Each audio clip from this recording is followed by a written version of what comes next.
Friends, welcome back to my YouTube channel. ಯಾರೆಲ್ಲ ನಮ್ಮ ಚಾನಲನ್ನು ಸಬ್ಸ್ಕ್ರೈಬ್ ಮಾಡದೆ ನೋಡ್ತಾ ಇದ್ದೀರಾ, ಪ್ಲೀಸ್ ಸಬ್ಸ್ಕ್ರೈಬ್ ಮಾಡ್ಕೊಳ್ಳಿ, ಸಪೋರ್ಟ್ ಮಾಡಿ ಫ್ರೆಂಡ್ಸ್.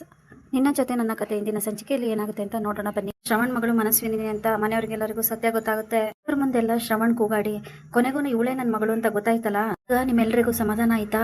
ನನ್ನ ಮಗಳಿಗೂ ನನಗೂ ಎಷ್ಟೆಲ್ಲ ಅವಮಾನ ಮಾಡಿದ್ರಿ, ಈ ಮನೆಯಲ್ಲಿ ನಾನು ಒಂದು ನಿಮಿಷನೂ ಇರಲ್ಲ ಅಂತ ಶ್ರವಣ್ ಕೋಪ ಮಾಡ್ಕೊಂಡು ಹೋಗ್ತಾ ಇರ್ತಾರೆ. ಅಷ್ಟರಲ್ಲಿ ಅಜಿತ್ಗೆ ಇದು ನಿನಗೆ ಲಾಸ್ಟ್ ವಾರ್ನಿಂಗ್, ಇನ್ನೊಂದ್ಸರಿ ನನ್ನ ಮಗಳ ವಿಚಾರಕ್ಕೆ ಬಂದ್ರೆ ನಾನು ಮಾತ್ರ ಸುಮ್ಮನಿರಲ್ಲ ಅಂತ ಶ್ರವಣ್ ಅಜಿತ್ ಕೇಳ್ತಾ ಇರ್ತಾರೆ. ಈ ಕಡೆ ಭೂಮಿ ರೂಮ್ಗೆ ಹೋಗಿದ ತಕ್ಷಣನೇ ಯಾಕೆ ಬೇಕಾಗಿತ್ತು ಇದನ್ನೆಲ್ಲ, ನನಗೆ ನಿಜ ಅಂತ ಒಪ್ಕೊಳ್ಳೋಕ್ಕೂ ಆಗ್ತಾ ಇಲ್ಲ, ಬಿಡೋಕ್ಕೂ ಆಗ್ತಾ ಇಲ್ಲ, ಆದ್ರೂ ಇದು ಕನ್ಸೋ ನಿಜನೋ ಅಂತ ಒಂದು ಗೊತ್ತಾಗ್ತಾ ಇಲ್ಲ ಅಂತ ಭೂಮಿ ಹೇಳ್ತಿರ್ತಾಳೆ.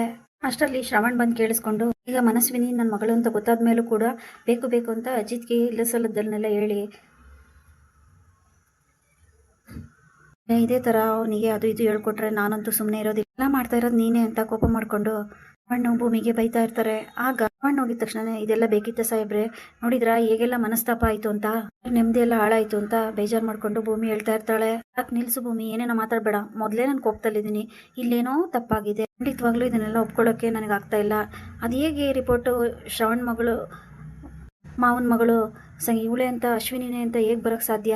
ಅಲ್ಲಿ ಏನಿದೆಯೋ ಅದೇ ಬಂದಿದೆ, ನಿಜನೇ ಬಂದಿದೆ, ನೀವ್ಯಾಕೆ ಸಾಹೇಬ್ರೆ ಇಷ್ಟೊಂದು ಕೋಪ ಮಾಡ್ಕೊತಿದ್ದೀರಾ ಅಂತ ಭೂಮಿ ಹೇಳ್ತಾಳೆ. ಆಗ ಅಜಿತ್ ಕೋಪ ಮಾಡ್ಕೊಂಡು ಭೂಮಿ, ನೀನು ನನ್ನ ಹೆಂಡ್ತಿ, ನಾನು ಹೇಳಿದ್ದನ್ನ ಕೇಳು, ಬಿಟ್ಟು ಇಲ್ಲದೆ ಇರೋದೆಲ್ಲ ಯಾಕೆ ಮಾತಾಡ್ತೀಯ ಅಂತ ಅಜಿತ್ ಬೈತಾನೆ. ನಾವಿಬ್ರೇನು ಶಾಶ್ವತವಾಗಿ ಗಂಡ ಹೆಂಡ್ತಿ ಥರ ಇರೋದಿಲ್ಲ, ಇನ್ನಿರೋದು 6 ತಿಂಗಳು ಅನ್ನೋದನ್ನ ಮರ್ತೋದ್ರ ಸಾಹೇಬ್ರೆ, ಯಾವ ಥರ ಮದುವೆ ಆಗಿದ್ದೀವಿ ಅಂತ ಮರಿಬೇಡಿ ಅಂತ ಭೂಮಿ ಹೇಳ್ತಿರ್ತಾಳೆ.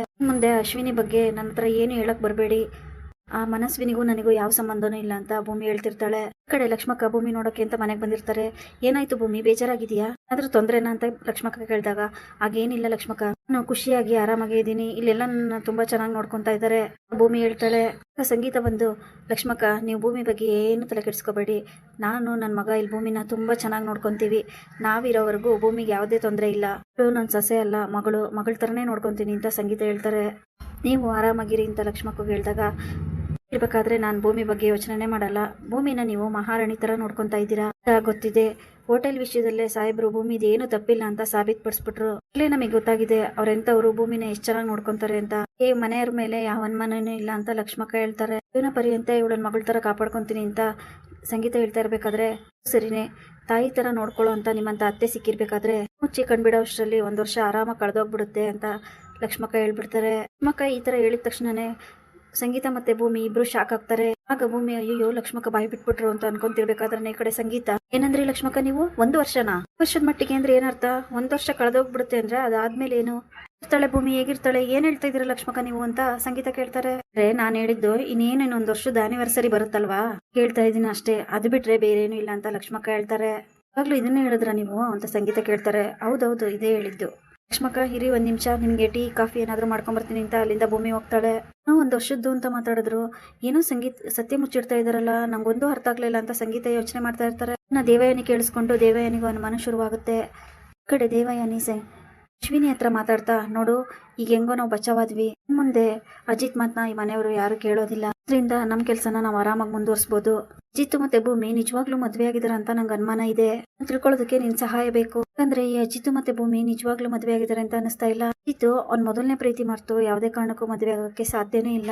ಅದ್ರಲ್ಲಿ ಭೂಮಿ ನಾ ಪ್ರೀತಿಸಿ ಅಜಿತ್ ಮದ್ವೆ ಆಗಿದ್ದಾನೆ ಅಂದ್ರೆ ನಂಗೂ ಇನ್ನೂ ಯಾಕೋ ಅನುಮಾನ ಇದೆ. ಅಷ್ಟೇ ಅಲ್ಲದೆ ಆ ಸಂಗೀತನ ಜೊತೆ ಲಕ್ಷ್ಮಕ್ಕ ಏನೋ 1 ವರ್ಷದ ಏನೋ ಅಂತ ಮಾತಾಡ್ತಾ ಇದ್ರು, ಸತ್ಯ ಮುಚ್ಚಿಡ್ತಿದ್ದಾರೆ ಅಂತ ನನಗನ್ನಿಸ್ತಾ ಇದೆ. ಆದಷ್ಟು ಬೇಗ ಸತ್ಯನ ತಿಳ್ಕೊ ಅಂತ ದೇವಯಾನಿ ಹೇಳಿದಾಗ, ಅಷ್ಟೇ ತಾನೇ ಸತ್ಯನ ತಿಳ್ಕೊ ಅಂತ ದೇವಯಾನಿ ಹೇಳ್ತಾರೆ. ಅಷ್ಟೇ ತಾನೇ, ನೀವೇನು ಟೆನ್ಷನ್ ಮಾಡ್ಕೋಬೇಡಿ, ನಾನು ಇದೀನಲ್ವಾ, ಇನ್ನೊಂದು ಸ್ವಲ್ಪ ದಿನದಲ್ಲೇ ಅದೇನು ಅಂತ ಕಂಡುಹಿಡಿತೀನಿ, ಅದೇ ಗೊತ್ತಾದ್ಮೇಲೆ ಆ ಭೂಮಿನ ಗೇಟ್ ಪಾಸ್ ಕೊಟ್ಟು ಮನೆಗಿಂದ ಹೊರ ಕಳಿಸ್ಬೋದು ಇರಿ ಅಂತ ಮನಸ್ವಿನಿ ಹೇಳ್ತಾಳೆ. ಅದರಲ್ಲಿ ಅಂಜನಾ ಬಂದು, ಮಾಮ್ ಈ ಮನಸ್ವಿನಿನ ನಂಬಕ್ಕಾಗೋದಿಲ್ಲ, ಅವಳು ನನ್ನ ಅಜಿತ್ ಮೇಲೆ ಕಣ್ಣಾಕಿದ್ದಾಳೆ, ಅಜಿತ್ ಪಡ್ಕೋಬೇಕು ಅಂತ ಏನಾದ್ರು ಪ್ಲಾನ್ ಮಾಡಿದ್ರೆ ಅದಕ್ಕೋಸ್ಕರ ನಾವು ಹುಷಾರಾಗಿರ್ಬೇಕು, ಅವಳಿಗಿಂತ 1 ಹೆಜ್ಜೆ ಮುಂದೆನೇ ಇರಬೇಕು, ಯಾವುದೇ ಕಾರಣಕ್ಕೂ ನಂಬೇಡಿ ಮಾಮ್, ನಂಬೋ ಥರ ಆಕ್ಟ್ ಮಾಡಿ ಅಂತ ಅಂಜನಾ ಹೇಳ್ತಾ ಇರ್ತಾಳೆ ದೇವಯಾನಿಗೆ.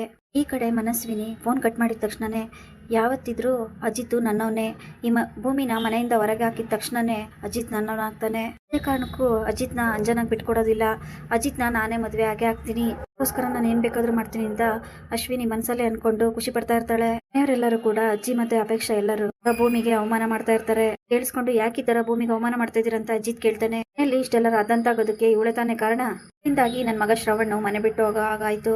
ಕೋಪ ಮಾಡ್ಕೊಂಡು ಅಜ್ಜಿ ಭೂಮಿಗೆ ಬೈತಾ ಇರ್ತಾರೆ. ಅವಳನ್ನ ಫಸ್ಟ್ ಮನೆಯಿಂದ ಆಚೆ ಕಳಿಸ್ಬೇಕು ಅಂತ ಅಜ್ಜಿ ಹೇಳ್ತಾ ಇರ್ತಾರೆ. ಇಲ್ಲಿಗೆ ಈ ಸಂಚಿಕೆ ಮುಕ್ತಾಯವಾಗುತ್ತದೆ. Thanks for